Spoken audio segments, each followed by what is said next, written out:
तर good morning मित्रांनो, तुमचं पुन्हा एकदा माझ्या एका नवीन व्लॉग मध्ये स्वागत आहे. तर आजच्या व्लॉगची सुरुवात झालेली आहे थेट जंगलापासून. आणि मी थोडीशी दमलेली आहे, पण तरी मी आता ब्लॉग शूट करते. आणि हे बघा आमचं आता जंगल, आणि हे सगळे आम्ही आलेले आहेत. आता सगळ्या शेळी रानभाजी ट्रेनिंग आहेत, तर आम्ही सगळे रानभाजी शोधण्यासाठी आलेले आहेत तिकडे. तरी मी तुम्हाला दाखवते आमचा जंगल कसा आहे. तर आम्ही आता जंगलात जात होतो शेवळे शोधायला, आणि रस्त्यातच आम्हाला हे बघा कबूतर भेटलेला आहे. त्याला उडताच येत नाही, बिचाऱ्याचा पाय पण थोडासा स्क्रॅच त्याला झालेला आहे. तर आता त्याला आम्ही असं व्यवस्थित करतो आणि सोडून देतो.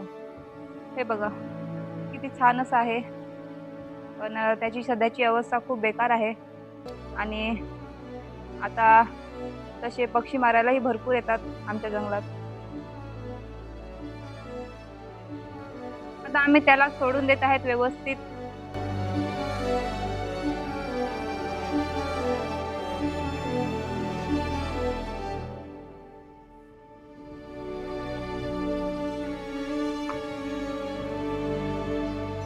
मला ही पहिली शेळी भेटलेली आहेत आणि मी खूप चढून आले, तर दम पण लागलेला आहे. आणि हे सगळे मला टाकून जात होते, पण मी आली कशी बशी.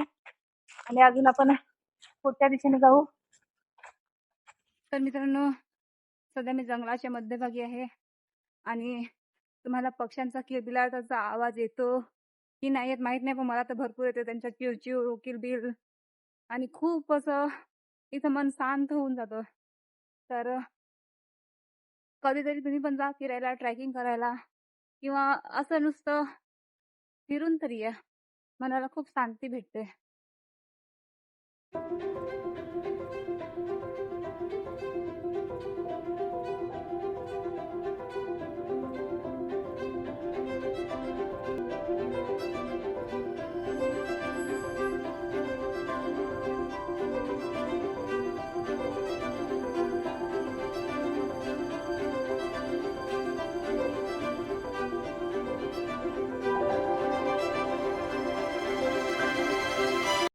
तर माझ्या हातात जी ही काठी दिसते, ह्याचा वापर आम्ही शेवळी खणण्यासाठी करतो, आणि हिला आम्ही आमच्या भाषेत खळपी असे बोलतो.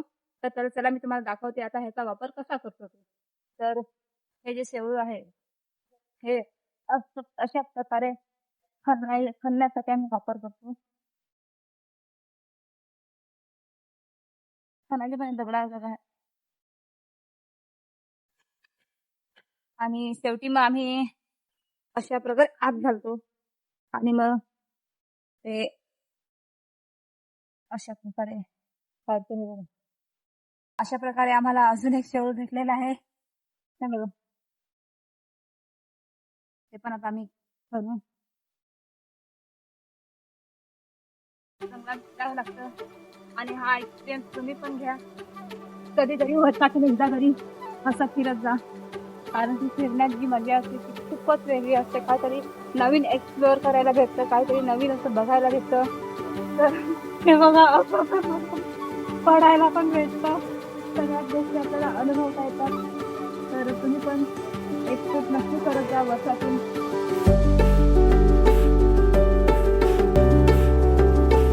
तर मित्रांनो, जंगल म्हणजे मजाच नसते फिरण्याची, त्याच्यात एक डार्क साईड म्हणजे असतं. त्याच्यात एक वेगळी म्हणजे काय बोलायचं झालं तर त्याच्यात काटे असतात, सर्प असतात, विंचू असतात, ते पण आपल्याला लागू शकतात, किंवा कधी काय होईल सांगता येत नाही. कारण की जंगल दिसायला सुंदर दिसतं, पण त्याच्यात खूप असे जनावरं पण असतात, आणि ते आपल्याला हानी पण पोहोचवू शकतात. जंगल जेवढं सुंदर दिसतं तेवढंच हानिकारक पण असतं, तेवढंच धोकादायक पण असतं. त्यामुळे आपण काळजीपूर्वक व्यवस्थित फिरलं पाहिजे, आणि सगळं काही व्यवस्थित घेऊन फिरलं पाहिजे. म्हणजे शूज व्यवस्थित घाला, कपडे व्यवस्थित घाला, काही मेडिकेट किट असतात ते घेऊन फिरा.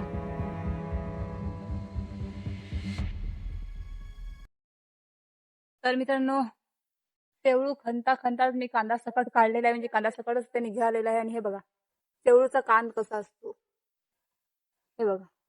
आणि ते शेवळू आपण आता मोडून घेऊ आणि कान परत लावून देऊ, म्हणजे पुढच्या वर्षी परत त्याला शेवळू येईल.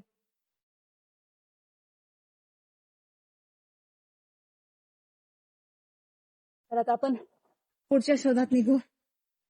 चला, आपलं उतरायचं काय? तर मित्रांनो, आम्ही भरपूर अशा जंगलाच्या आतमध्ये आहेत.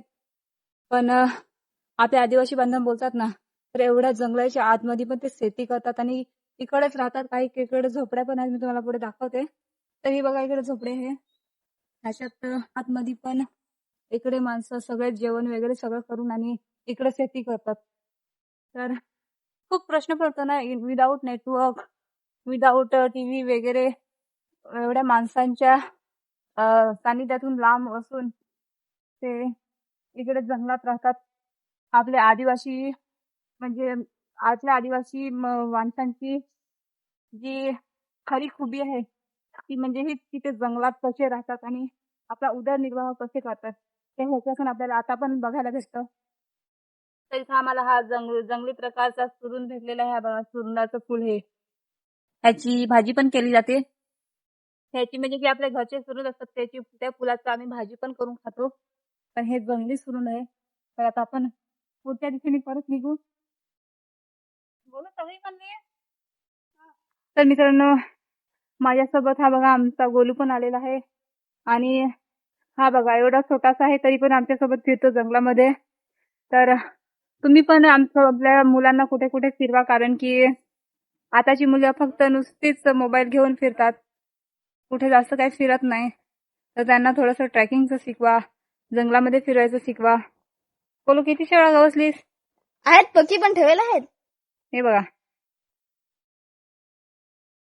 तर एवढ्या आम्ही जंगलाच्या आतमध्ये आहेत. हे बघा, आता मोरसागरा दिसतोय आपल्याला, त्याच्या आम्ही लगत पायथ्या लगत आहेत.